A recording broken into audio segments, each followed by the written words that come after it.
చేతిలోంచి తప్పించుకుంది అంటే అదేరా, అదే మనకు కావలసిన బాలిక.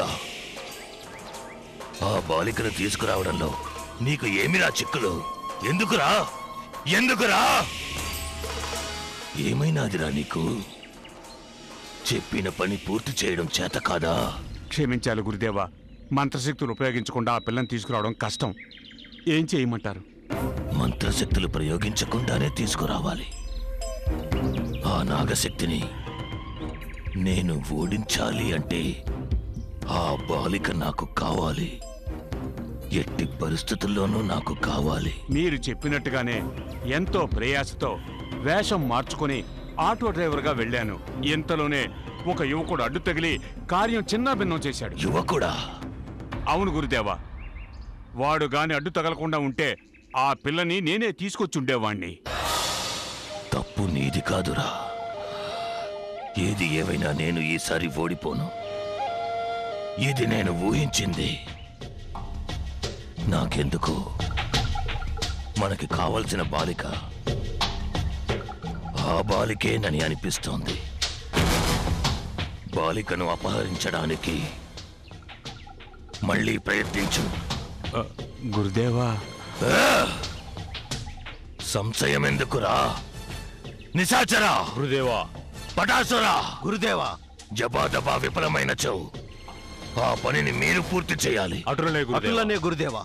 ఒకవేళ మీరు కూడా విఫలమైనచో ఆ బాబా గారిని సంప్రదించి వారితో మాట్లాడి ఆ బాలికను అపహరించడానికి ఒక దారి కనిపెడతాను. బాబా తప్పక మనల్ని ఆదుకుందురు. బాబా సలహాకి నా తెలివితేటలను జోడించి జయము పొందెదను. ఆ కాలము కూడా దగ్గర పడుతోంది. వెళ్ళండి. ఆ పిల్ల దొరకాలి. నర్మదను బలి ఇవ్వాలి.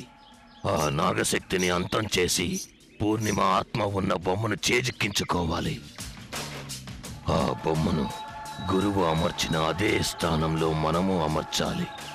ఇది అంతయు గురువు పాతాళ దీక్ష నుండి బయటికి వచ్చే లోపు జరగాలి. ఇందులో ఎలాంటి పొరపాటు జరిగినా మనము గురువు కోపానికి గురవ్వాల్సిందే. వారి చేతుల్లో మాడి మసైపోవాల్సిందే. మనము కలిసికట్టుగా ఉంటే విజయం సాధించవచ్చు.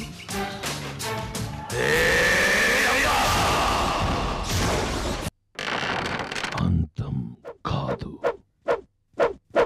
ఆరంభం.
బాబు, ఓసారి రాయి.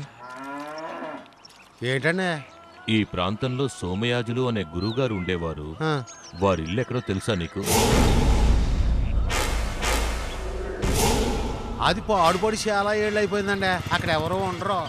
ఆ విషయం నాకు తెలుసు, కానీ నీకు ఆయన ఇల్లు ఎక్కడో తెలిస్తే చెప్పు. ఇలా తిన్నగా 4 కిలోమీటర్లు వెళ్ళిపోండి. ఆ తర్వాత కుడిచేదే తిరగండి. అక్కడ అడవి వద్దండి. అడవిలో 1 కిలోమీటర్లండి భైరవ కోన వద్దండి. ఆయన ఇల్లు అక్కడే ఉందా? అవునండి, అక్కడే ఉంది. వస్తాను. హాయ్.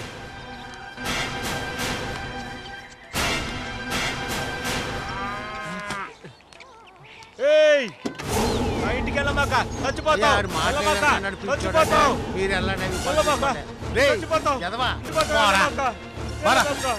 ఇంటికి వెళ్ళమాక, అయ్యారా మీరు వెళ్ళండి. వెళ్ళండి. చచ్చిపోతావు. వెళ్ళమాక చచ్చిపోతావు. ఆ ఇంటికి వెళ్ళొద్దని చెప్పానా, చచ్చిపోతావు. వెళ్ళమాక వెళ్ళమాక చచ్చిపోతా. ఆ ఇంటికి వెళ్ళమాక చచ్చిపోతావు. నా మాట విను, నీకోసం చెప్తున్నా. వెళ్ళమాక ఆ ఇంటికి వెళ్ళామంటే నువ్వు చచ్చిపోతావు. నా మాట విను, ఆగు. నా మాట విను, ఆగు. వెళ్ళొద్దు, చెప్పేది విను, నా మాట విను. ఆగు. ఆ ఇంటికి వెళ్ళమాకు రా, చచ్చిపోతా. పాపం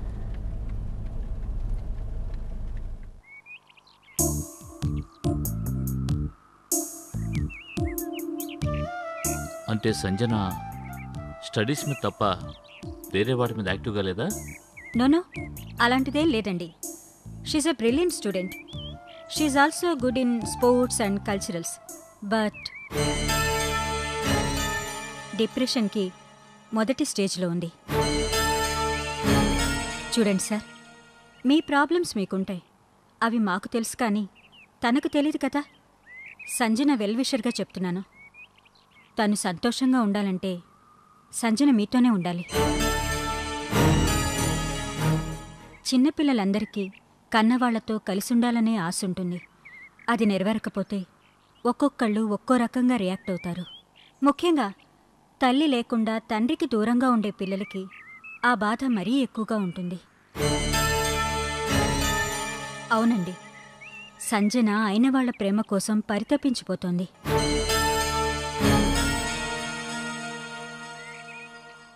ఇలాగే వదిలేస్తే ఆ బాధ ముందు చదువు మీద, తర్వాత తన ప్రవర్తన మీద ఎక్కువ ప్రభావం చూపిస్తుంది. మీ ప్రేమను తనకు పంచండి.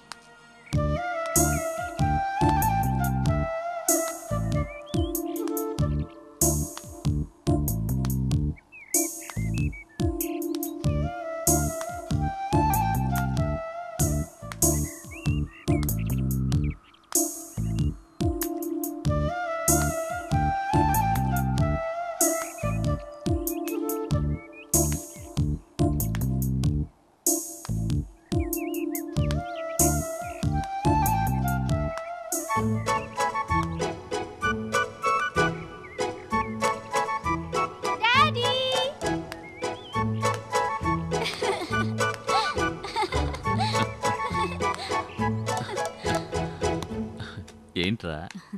చూసావా, నేను చెప్పినట్టు మీ డాడీని రప్పించాను. Thank you miss. ఇంత సంతోషాన్ని మీ అమ్మాయి మొహంలో ఇప్పుడే చూస్తున్నాను. ఏంటి, థింగ్స్ ఏం తీసుకోలేదా? మీ నాన్నతో వెళ్ళడం లేదా? మిస్ ఒక్క నిమిషం డాడీ, నేను డ్రెస్సెస్ తీసుకొస్తాను. ఒక్క నిమిషం మిస్. రవీంద్ర గారు, మీరేమనుకోరంటే నాదో చిన్న సలహా. చెప్పండి.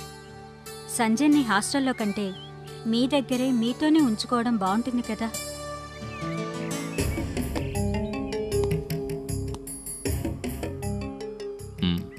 నిజమే, కానీ ప్రస్తుతం అది వీలు పడతాం. Okay, I think for an alternative. ఏదో ఒకటి త్వరగా చేస్తే మంచిదండి. She's very intelligent and active. తనెప్పుడూ సంతోషంగా ఉంటే చాలా బాగుంటుంది. I understood.